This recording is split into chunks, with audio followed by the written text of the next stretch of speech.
Assalamualaikum warahmatullahi wabarakatuh. Halo anak-anak kelas 4, apa kabar dengan kalian? Semoga semuanya dalam keadaan sehat walafiat dan selalu semangat di dalam belajar. Anak-anak, kali ini Ibu akan membahas khusus pada soal-soal dan memberikan kunci jawabannya. Kalian simak ya sampai akhir. Namun sebelumnya, mari kita awali dengan membaca basmalah terlebih dahulu. Bismillahirrahmanirrahim. Anak-anak, pada tema 6, subtema 3, pembelajaran 4, ini terdapat 9 halaman ya. Nah, yang akan kita bahas di pembelajaran kali ini adalah pada halaman 138, 139, 141, 142, dan 143. Oke, silahkan kalian simak ya videonya hingga akhir. Pembelajaran 4. Jika cita-cita dapat disamakan dengan sebuah mimpi yang ingin diraih, apakah impian besarmu? Simaklah cerita tentang seorang yang bermimpi besar dan kerja kerasnya untuk mewujudkannya. Anak-anak, pada halaman sebelumnya yaitu halaman 137, terdapat teks bacaan yang menceritakan kisah seorang penulis novel yang bernama Andrea Hirata yang mempunyai cita-cita yang besar. Ya, kalian bisa baca di halaman 137. Nah, sekarang kita bahas di halaman 138. Lengkapilah diagram berikut ini berdasarkan bacaan tersebut. Ya, bacaan yang ada di 137. Ini tentang cita-cita Andrea Hirata. Halangan yang dihadapi adalah bersekolah dengan kondisi bangunan sekolah seperti kandang hewan ya anak-anak, yaitu sekolah di SD Muhammadiyah yang ada di Belitung. Kemudian halangan berikutnya adalah jarak sekolah yang sangat jauh, yaitu 30 km dari rumahnya. Nah, selain itu juga dia terlahir dari keluarga yang kurang mampu. Ini adalah halangan yang dihadapi oleh Andrea Hirata. Kemudian sikap yang dimilikinya adalah giat belajar, pantang menyerah, dan mempunyai mimpi yang besar, yaitu sekolah di Prancis ya. Padahal saat itu kondisinya sangat tidak memungkinkan, apalagi harus sekolah ke luar negeri ya. Tapi ini adalah mimpi besar dia ya, ingin sekolah di luar negeri yaitu di Prancis. Kemudian usaha yang dilakukan adalah belajar dengan penuh semangat walaupun harus menempuh jarak yang sangat jauh dari rumah ke sekolah.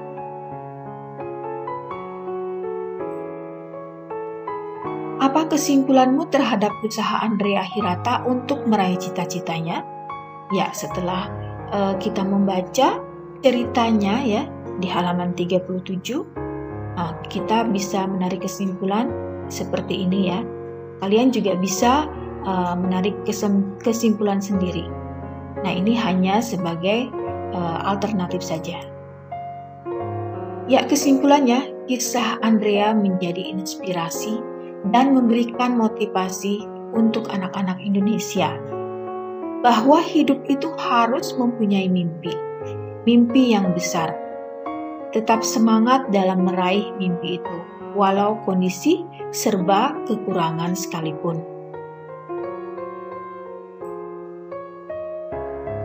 Nah, anak-anak, di halaman 139 itu terdapat puisi yang berjudul Laskar Pelangi karya Niji ya.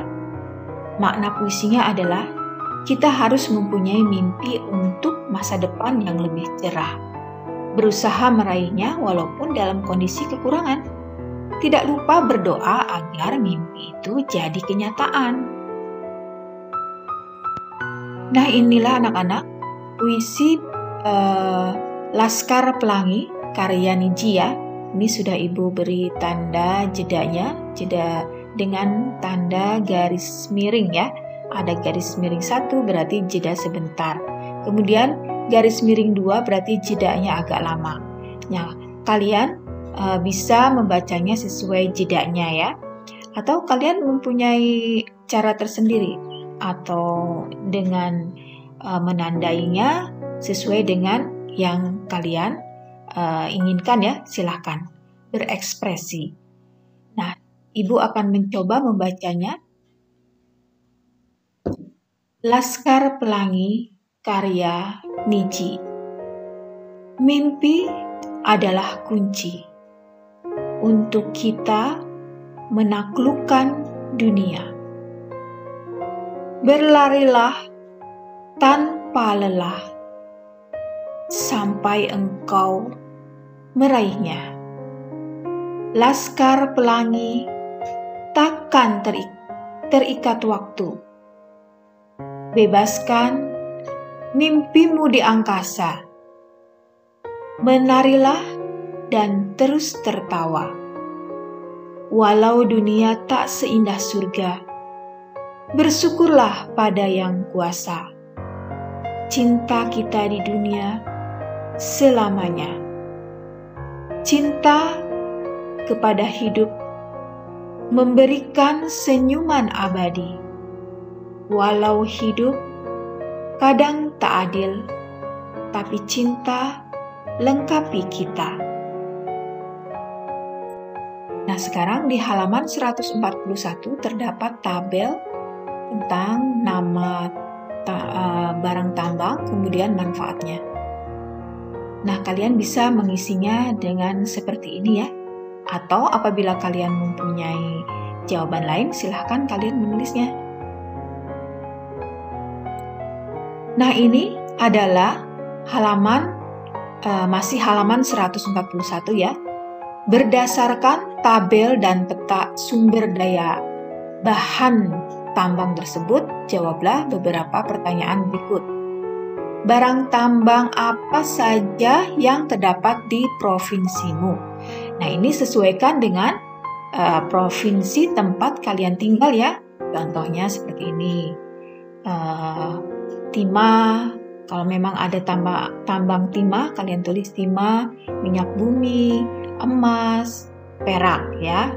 Kemudian yang kedua, barang tambang apa saja yang tidak dimiliki oleh daerah provinsimu. Nah, ini juga harus disesuaikan dengan daerah provinsi masing-masing ya. Contohnya, mangan, fosfat, bauksit, batu bara. Sesuaikan ya anak-anak. Kemudian yang ketiga, digunakan untuk apa sajakah barang tambang yang ada di daerahmu. Contohnya, emas untuk perhiasan, minyak bumi untuk bahan bakar transportasi dan rumah tangga. Nah, kemudian di halaman 143 terdapat tabel juga yang berisikan nama hari raya keagamaan, umat yang merayakan, tujuan perayaan. Misalnya Maulid Nabi Muhammad SAW, yaitu umat yang merayakan Islam. Tujuan perayaan memperingati kelahiran Nabi Muhammad SAW.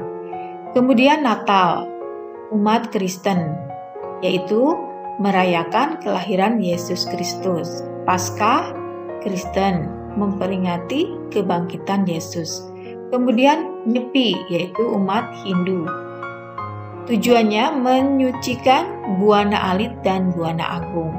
Kemudian di sini ada Waisak, umat Buddha ya, mengingat kembali ajaran Buddha. Kemudian di sini ada Tahun Baru Imlek, yaitu umat Konghucu. Tujuannya sebagai ungkapan terima kasih pada Tuhan atas rezekinya dan bisa melimpah di tahun yang baru. Nah, itulah anak-anak pembahasan dan kunci jawaban atas soal-soal atau pertanyaan yang ada di halaman yang telah Ibu sampaikan tadi ya. Semoga bermanfaat dan bisa membantu kalian di dalam belajar dan mengerjakan tugas-tugas sekolahnya.